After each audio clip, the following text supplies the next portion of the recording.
Hey Kids Creek! Today we're continuing in our series called Noah. Have you ever really had an awesome plan to go somewhere and do something fun outside? Maybe you've been planning it for weeks and it was going to be epic. Maybe you were going to go to a really fun park or climb a mountain or go swimming at the pool, or going to an amusement park or somewhere else really fun on vacation. And then all of a sudden, just when you were getting ready to go out for your epic day, it started to rain. And before you knew it, it was a full-on storm. All of a sudden, your epic plans for a fun day outside are ruined. Has it ever happened to you? Well, today we're going to learn about a big storm that happened in the Bible. More importantly, we're learning about how God used Noah and protected him during that storm. But before we get too far into our lesson, we need our daily check of the weather with Rusty Nimrod. Rusty, take it over.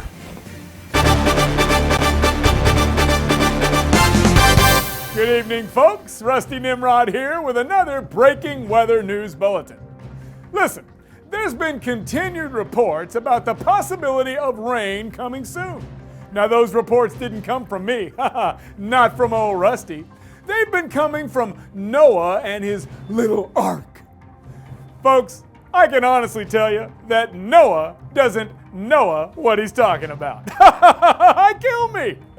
The truth is, folks, there's no rain, no flood, not even a cutesy little cloud in the sky. No, nothing but sun, sun, sun. As a matter of fact, not even a little hint of precipitation is on its way.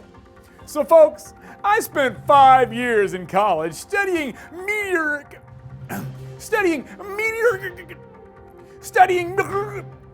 the weather.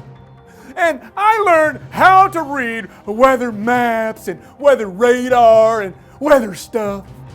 And so I know what I'm talking about. When Rusty knows the weather, he knows the weather, all right? So you don't have to worry about some old guy in a boat showing up and making me look foolish on my weather forecast, okay? Matter of fact, folks, I've heard that Noah is going to start his own little zoo over there in the ark. And one of our very own film correspondents, Cindy Prescott, is there with one of those animals. Take it away, Cindy. Thank you, Rusty. I'm here with one of the animals that's about to board Noah's Ark. And your name is? I'm a lion, Leo the lion. A lion? Let me hear you roar. Roar. Sorry, I'm a little hoarse. I mean, my voice is hoarse. I'm not, you know what I mean. Yeah, okay. What exactly are you doing here? Well, my friend and I are here to get on this humongous ark so that we can be saved. All right, well, viewers are dying to know. How did you hear about Noah's Ark? It must have been on our newscast. Am I right? Well, I hate to bust your bubble, Cindy, but animals don't really watch the news. Or, now that I think about it, we don't really talk that much either. But anyways, God told my friend and I that we should come get on this big ark so that we could be safe. See, he told us that he was going to flood the whole world and destroy it because of how wicked it got. He said if we came and got on this boat, we would be safe from the storm. Doesn't it bother you that there isn't even a cloud in the sky? Nah, not really. You see, God told us he was going to do it. And if he said he's going to do it, then he's going to do it. I depend on God, not some weatherman guy. Animals all aboard. Oh, well, it looks like it's time for me to go, Cindy. You know, I don't want to miss that boat, so see you later. See you later, Leo. I'm not sure what he could be worried about. There's not even a cloud in the sky. It's not gonna rain. Right, Rusty? That's exactly right, Cindy. You know, folks, there's no rain in the forecast. I mean, what part of no does Noah not understand? Boys and girls, I'm here to tell you that if you trust Rusty, then you have trusted the right guy. Well, that's all the time we have for your forecast. Until next time, this is Rusty Nimrod saying, keep your head in the clouds and the sun out of your eyes. Bye-bye, folks.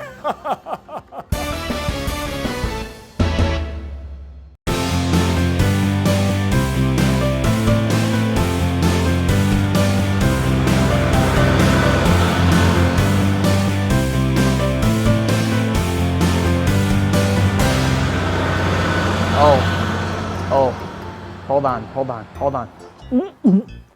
I don't remember eating bacon. Oh, hey boys and girls, how you doing? It's your old pal Boo Boo here to teach you today's power voice. You know, last week was my great aunt Roberta's birthday party. Well, this week it's my cousin Jerome's birthday party. And you would think he would have something nice and steady, like, you know, a napping party or something. Or, you know, just kind of sit down quietly and read a book birthday party. But no, he wanted a jet ski birthday party. Have you seen a jet ski? It's like a motorcycle and a boat had a baby. You got two death traps put together and turn into a giant nightmare. Oh, I can't stand it. Oh, I'm feeling sick to my stomach. But I'll tell you what, you know what calms Boo Boo down? The power voice, okay? You guys want to hear today's power voice? Why, of course you do. Why am I even asking? Okay, today's power voice says, "And Noah obeyed all that God commanded him."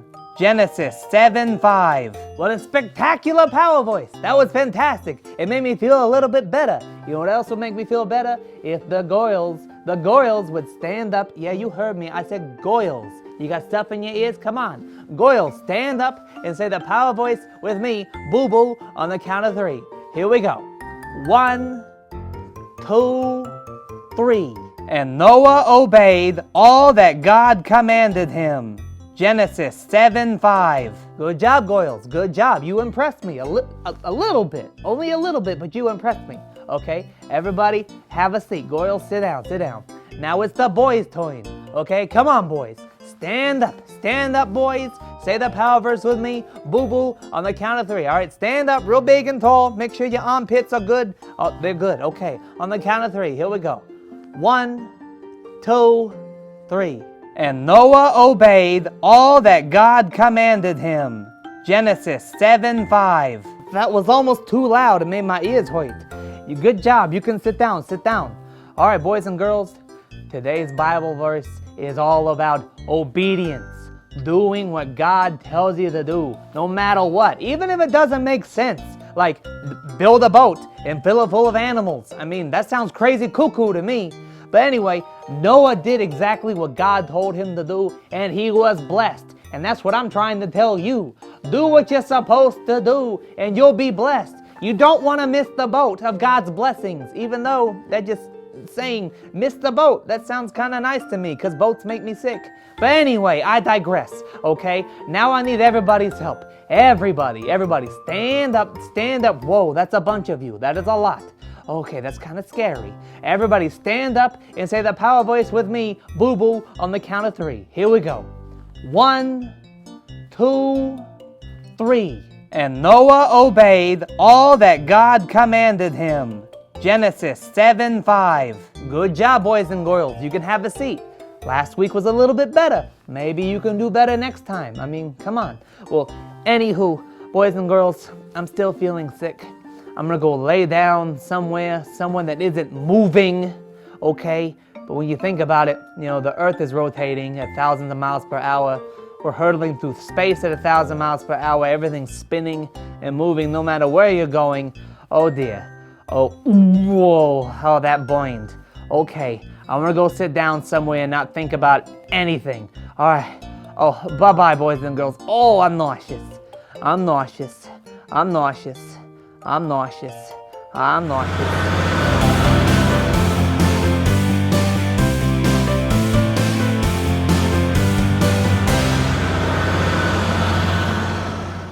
Today's Bible story is found in the book of Genesis, chapters 6 and 7. I'm going to give you a few moments to grab your Bibles and find Genesis chapter 6. Is Genesis in the Old Testament or the New Testament? That's right, it's in the Old Testament. In fact, Genesis is the very first book of the Bible. So once you've turned to Genesis, find chapter 6. That's the big 6. And now find verse 13. That's the little 13.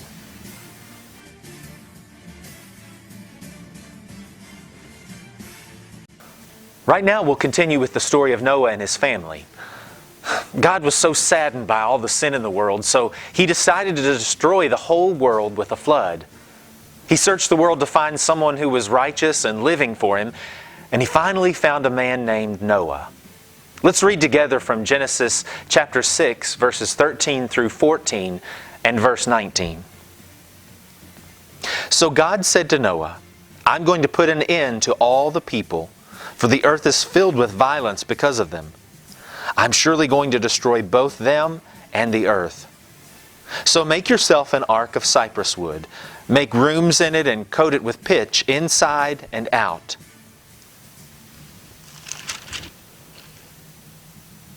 You are to bring into the ark 2 of all living creatures, male and female, to keep them alive with you. Noah had never seen a flood before, so he didn't know what to think. He didn't know how in the world he was going to build a boat big enough to hold 2 of every kind of animal in the world. Beside that, how was he even going to get all of those animals into the boat? All of these thoughts most likely went through Noah's mind. It was probably the hardest thing that he ever had to do, but Noah obeyed God. He and his 3 sons, Ham, Shem, and Japheth, began to build together. They gathered tons of wood and began to build a giant boat. It took them many, many months to chop down the trees, to cut the boards, to hammer them together and seal the cracks in the boat. Then the day came when it was time to get the animals to the ark. Noah wasn't sure how he was going to do this, but he didn't have to do anything. God spoke to the animals and they began to show up. 2 by 2, they all arrived. Elephants, giraffes, donkeys, bears, every kind of animal in the world. That would be an amazing sight to have seen. Now, let's see what happened next in chapter 7, verse 1. Then the Lord said to Noah, Go into the ark, you and your whole family, because I have found you righteous in this generation. Noah listened, and he took himself and his family into the ark. Yeah, people thought they were crazy. I mean, no rain had even come, and they were inside a giant boat. But just as God promised, the rain began to fall from the sky and the earth began to flood. Noah and his family were protected because Noah obeyed God even when it was hard. Today we're learning that when we obey God, it's always worth it. Are any of you afraid of storms? Storms can be pretty scary sometimes. The wind, the pouring rain, the thunder and lightning, tornadoes and flash floods. Well, Noah found himself getting ready for a huge storm. God told him that He was not only going to send a big storm, but that it would last for 40 days and 40 nights. But He was going to allow the rain to flood the entire earth. No part of the earth would be left dry. No part of the earth would be able to be walked upon. If you were going to make it, you'd have to be swimming for over a month, non-stop during rushing wind, pouring rain. Is it possible to swim for a month and a half straight in an ocean while rain and lightning are coming down and waves are crashing over you? Not a chance. We could look at this story at this point and say, uh-oh, Noah's in trouble. What in the world is he going to do to survive this storm? Well, Noah was the only one on earth that lived for God and obeyed His commands. So God provided a way for Noah and his family to stay safe during the storm. In fact, it's the same for you and me when we face the storms of life. In this life, we will all face storms. Now, I don't mean thunderstorms with rain and lightning. I mean the storms of life, those times when things get really tough. You know, when it feels like everything in life is going wrong. When someone you know is sick or dies. When you're struggling in school. When your parents are getting a divorce. When you're feeling lonely. When you're afraid of getting sick. The storms of life are tough. It's easy for us to look at the storms that we're facing and say, uh-oh, I'm in trouble. What in the world am I going to do to survive this storm? It seems like there's no end to these struggles that I'm facing. Well, no matter what you're facing, if you're obedient to God, following His commands and putting Him first in your life, He will shelter you during the storms of life, no matter how tough they may be. So, what do you do when it's storming outside? Where do you go? Well, if you're like me when I was a kid, when the big storm comes, you're running to your bed and hiding under your blankets and wrapping your big comforter right around you. There's something about a comforter that makes it all better. Maybe that's why it's called a comforter. It comforts you. It helps you to feel safe. Well, when you face the storms of life, you can run to God. He's your comforter. God will comfort you and protect you during the storms of life. He will provide safety in the middle of the scariest, biggest storms. God is our comforter, and we can find shelter in His arms. Now you might say, you don't know how big my storm is. You don't know how impossible my storm is. There's no way out of this one. I don't just need a comforter, I need a miracle. Well, when I obey God, I experience miracles. When you face impossible storms, God can help you. Remember, Noah needed a miracle. Noah didn't have the strength to swim in a stormy ocean for 40 days and nights.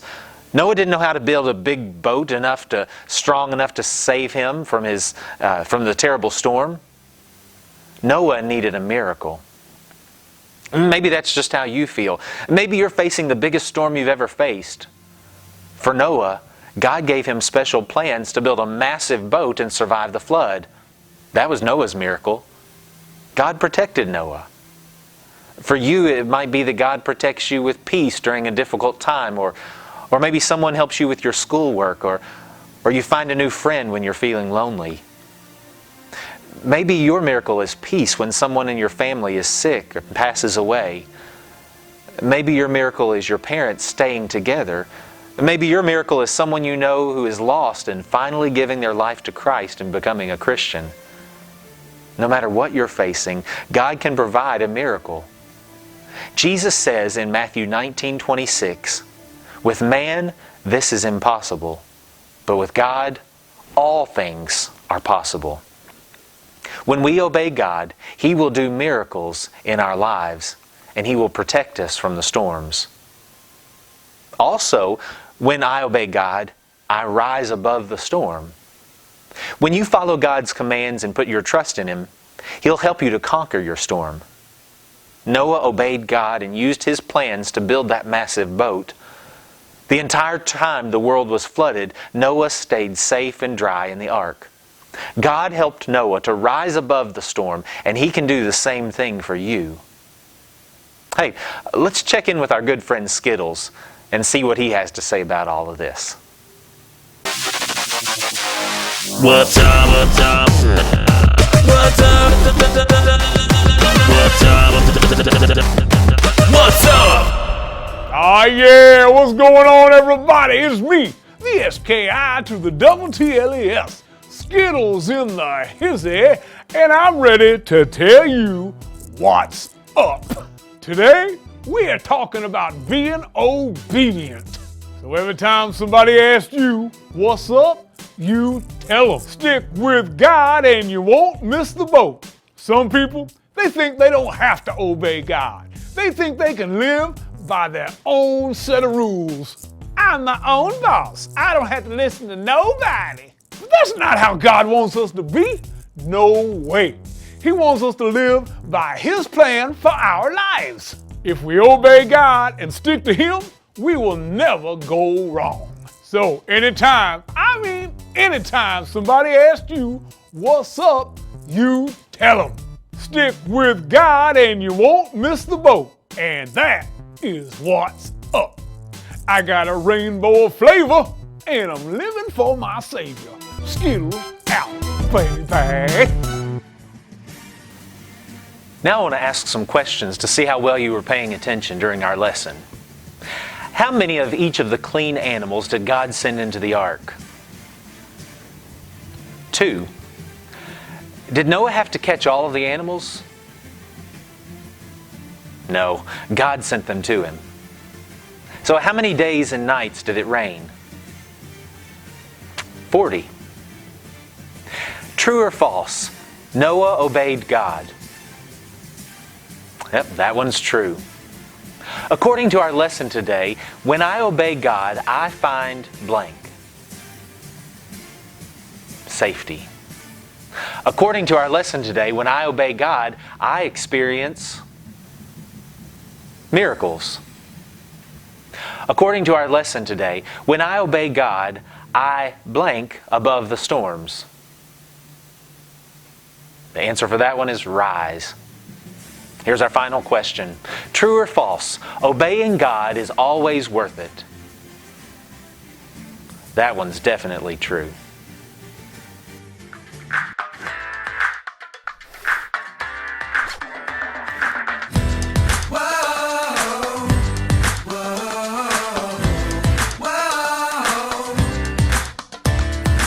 It's not enough to get by a life that's not humble. Lord, I wanna be kind. You've shown me how to live.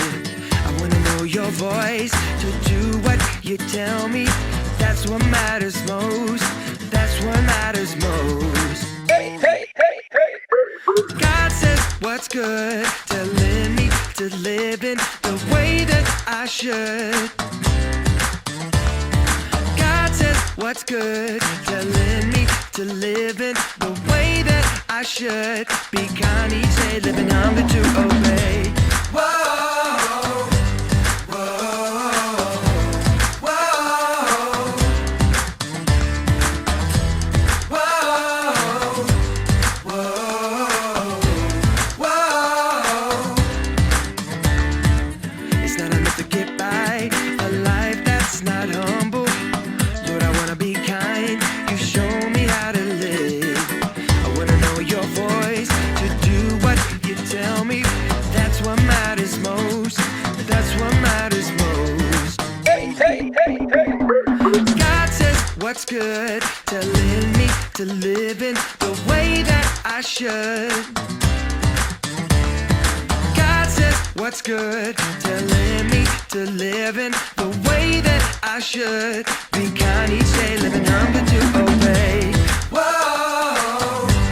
whoa, whoa,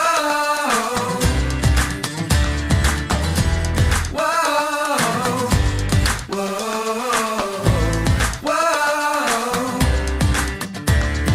Clap your hands if you'll do what's right. Raise your hands and touch the sky. Stomp your feet if you feel the beat now. Lift your voice and sing it loud. Everybody sing it out now. Whoa, whoa, whoa, whoa, whoa, whoa. I'm so glad that you joined us again today to learn about the life of Noah. I hope that you'll join us again next time. But until then, have an awesome week, and we'll see you next time at the creek. Kids Creek.